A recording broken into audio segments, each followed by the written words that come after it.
sun's just coming up, and I'm rolling out of Salome, where I stayed for 2 days at Voyager Haven RV Park. Actually met up with 3 other guys last night and camped with them at the campground. Met them here in Salome, and I am rolling towards, actually I'll probably make it to Brenda.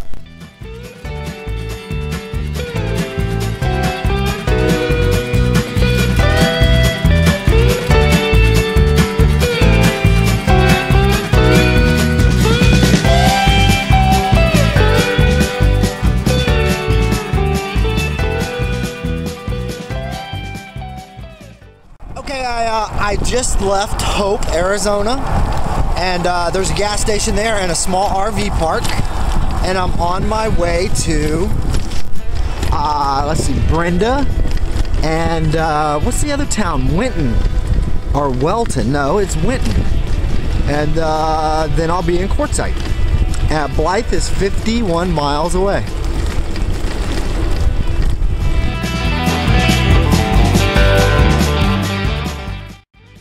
So I'm on I-10, and I've just passed through the town of Quartzsite, which is right behind me. Probably can't see it. And come from Salome. I don't know how many miles that is, but it's not much. And because it's such a nice day, it's 80 degrees, no clouds, it's nice. I'm going to go over this next pass into the town of Blythe here on the southern tier. I-10. So I'm here in Blythe, California, at Mayflower County Park. And this is what it looks like. There's the Colorado River, and there's campsites right there under covered ramadas. The county is asking $20 a night. I think they have hot showers here, but probably not much else. It's about 4 or 5 miles out of town, and like I said, 20 bucks a night. Okay, so I'm on the bridge over the Colorado River. I believe this is either the 4th or 5th time that I've been on this bridge on this tour. Because I came down here, went over the bridge, went around Salton Sea, came back over it, came back over it. Anyway, I'm headed up to Parker. The daytime temperatures are now in the 80s, low 80s. And so it's time, and it looks like that's going to be like that for the next 10 days. So I believe winter is over in the Southwest. So I'm going to make my way north today, and I'm going to take the road that I came down on Mojave Road. It's going to go up through Poston, the Japanese Internment Camp Memorial, and into Parker, Arizona. Anyway, I'm on the southern tier, and I'll be leaving the southern tier right on the other side of this bridge. Okay, so I'm here at the Ehrenberg-Parker Highway, which kind of makes sense because this is the community of Ehrenberg, and it goes to Parker. Right there is the bridge, and the road right behind me here is the southern tier. Both sides of the southern tier, westbound and eastbound, are squeezed down onto this road. Until you get up here to the Flying J gas station, truck stop. Anyway, headed for Parker on Mojave Road.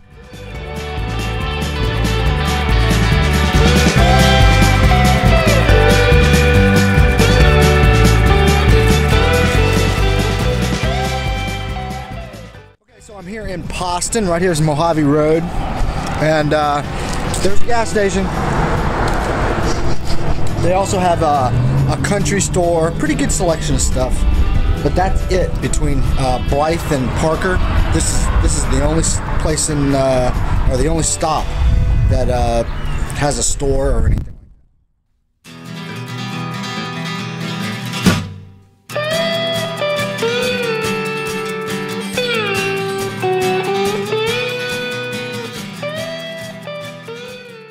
So I have pedaled the 40 miles from Blythe on Mojave Road up to right here, the southern edge of Parker, Arizona. And last time I was here, this is 95 right here at T-Bones. And the last time I was here, I went down about a mile, and then I went into the desert about a quarter of a mile, and that's where I camped. It's a little too early to get to Stealth Camp, but that's probably where I'll be tonight.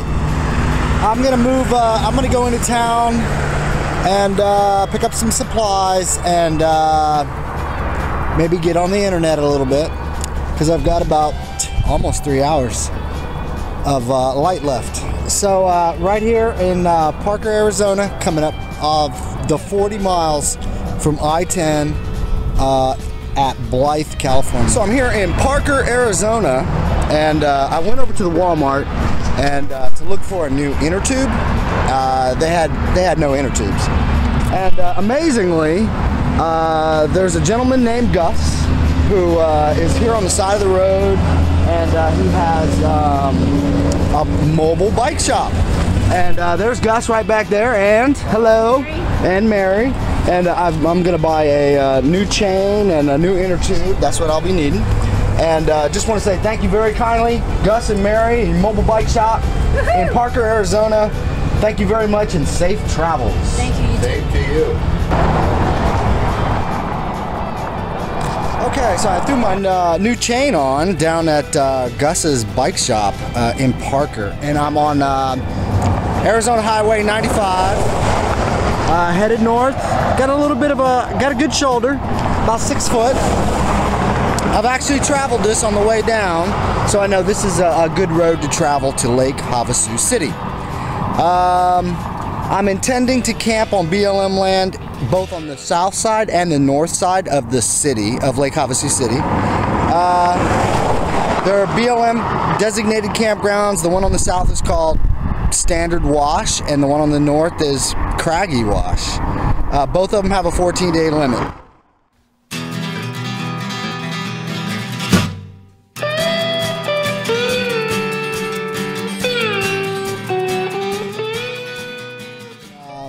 Highway 95, and I've come to the BLM designated area for camping, and you can see there's probably 24 or so rigs just out in the desert. I'm kind of toying with myself, thinking maybe I should go down into town, but I have enough water. There's some Palo Verde trees. I might just move out a half a mile into the desert. Matter of fact, I think I'm just gonna move a half a mile out and away from the RVs, and right over here under one of these trees. I need some shade. It's probably, I think it's supposed to be 86 today. Not bad for February.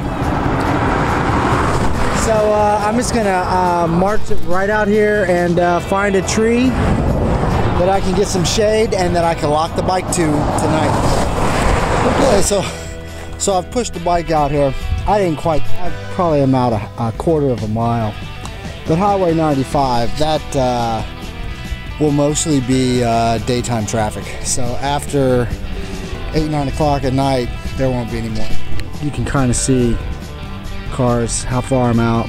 Not that far. I could go out to that next big tree, which would be fine. I like this tree right here. It's a nice Palo Verde tree. It puts out a lot of shade.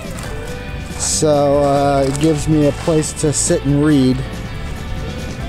And that's what I'm going to do for the rest of the day. I think this is at mile marker 170 or 171. You'll know it immediately because it's at the top of the hill. Right down the hill in this direction to the north is Lake Havasu City. I believe I'm 5 miles away, and I'll be honest with you, I'm concerned about the cold. Not here, but I've got my eye on Flagstaff and Grand Canyon National Park, and the nighttime temperatures at Grand Canyon is in the high 20s. Daytime temperature is in the low 60s, or high 50s, low 60s. So it's still just about a week or two early, and I don't want to get there too quick because this is nice, you know. I'm in shorts. I have a tan now. So I'm going to. There's another one of these BLM spots on the north side of Lake Havasu City. This is called Standard Wash, and I found it on freecampsites.net. I believe the one on the north side is called Craggy Wash, and it's like, I think it's much closer to town.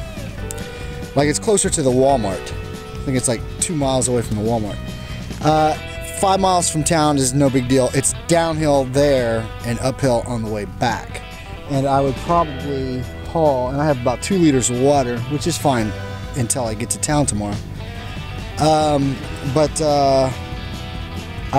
gonna have to haul water and food and whatever else back up the hill.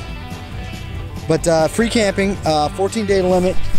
It's not bad. There's an RV right there. It's the only one I can see. Well, I can see maybe 1 or 2 others that are right here at Standard Wash. But I'm just gonna lay out the plastic bags, put my pannier down as a headrest, read my book.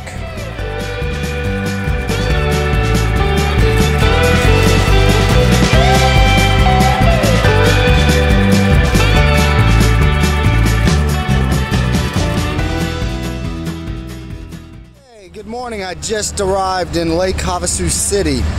Last night I camped on BLM land at mile marker 171, and I've come down here to mile marker 177, which is where the outer limits of Lake Havasu City begin. It's also where the bike path is. It starts right here at McCullough Boulevard, and there's a gas station right there. It's the first gas station in town to pick up water. There's a Glacier water dispenser box right there, which if you have a gallon jug, the water is only 25 cents a gallon. Anyway, I camped at mile marker 171. The town begins at 177, so you get about 5 or 6 miles of mostly downhill into town. And now I'm gonna spend the day goofing off into town, and then tonight I'll make my way back out.